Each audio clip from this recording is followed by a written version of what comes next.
So you're not going to vote. You're not going to cast a ballot this year for your congresspeople, for your senators, for your president, for your state candidates. You're not going to cast a ballot. You don't feel like you have a voice in the system. You don't feel like you have any impact. And for that reason, you don't feel like taking that day off to go out and vote. I respect your opinion and I understand your perspective, but if you listen all the way through, I hope I can change your mind. When I was thinking about voter turnout, I was looking at states that specifically had low voter turnout, and among these states, I noticed one strange thing. I went through and I picked about 6 random states with the lowest voter turnout: Hawaii, Texas, Arizona, Arkansas, Oklahoma, and West Virginia. Among these states, 4 out of 6 of them had banned abortion rights, and 1 of them had highly restrictive abortion rights. 2/3 of these states' senators voted against capping the price of insulin. 2/3 of their senators also voted against the Inflation Reduction Act. They also have public school rankings of 32nd in the country, 29th in the country, 44th in the country, 38th in the country, and 49th and 48th in the country. On top of that, only one of these states had a somewhat high union member percentage. One of them, Hawaii, had 23%, which was the first in the country. But on top of that, some of these states have the lowest union membership in the country. And on top of that, I looked at the states with the highest voter turnout. And, I got Maine, Minnesota, New Hampshire, Wisconsin, Michigan, and Montana.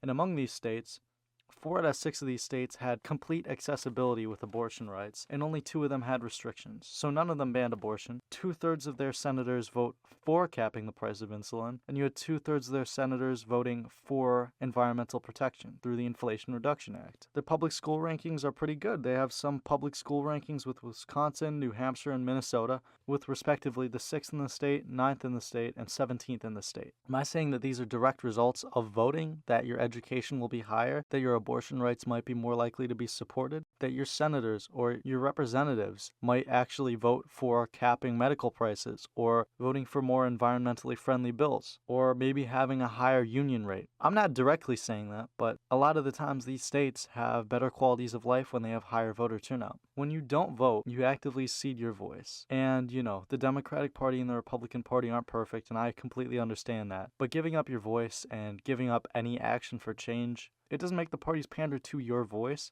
It just makes you irrelevant in the conversation. I've worked at the Democratic Party in my state, Ohio, for a few months now. And one of the biggest things I've noticed in my time there is that democracy isn't the will of the people, it's the will of the voters. And, if you don't vote, there's a good chance that your interests won't be protected. One interesting statistic I looked at when I was looking at voter turnout is that in 2022, because it's the most recent data, 58% of eligible homeowners turned out to vote, while only 37% of eligible renters voted. And at the same time, 67% of eligible voters were earning with or above $100,000 a year, while people who were earning $20K or under a year had about 33% voter turnout. Now, we talk about a system that doesn't serve the working man, that only helps the rich people, that only actually works towards the interests of donors. But it's the people who can donate money who are going out to vote. It's the people who can take a pause from their life and have that liberty to do so who go out and vote. And am I blaming this on people who are making under $20K a year because their interests aren't being represented? No, not directly, because, if you're making less money, often you're going to have less time to go out and vote, or you're going to have less time to go and focus on issues, you're going to have less time to focus on candidates. But I am saying that the system is fundamentally rigged, just not the way people think it is. Change can still happen, but you have to participate to make that change happen. And the whole notion that, both parties are the same and they're not getting anything done, or they're just sitting around and doing nothing, they're not. Frankly, they are working to get things done. I mean, you have the Inflation Reduction Act, which was passed a year or 2 ago, which builds higher bridges and more transportation routes for over 100 coastal cities in an effort to reduce the effects of climate change. This bill also provides another $16 billion for upgrading electric power grids. You have H.R. 166, known as the Use It Act, which establishes a grant for a prize program which gives money to contestants who can create technology that grabs carbon dioxide from the air. You have H.R. 2398, the Veteran House Act of 2020, which expands eligibility for the Department of Housing and Urban Development, which expands the eligibility for the Department of Housing and Urban Development to have more voucher assistance towards homeless veterans who have served in the military no matter the time.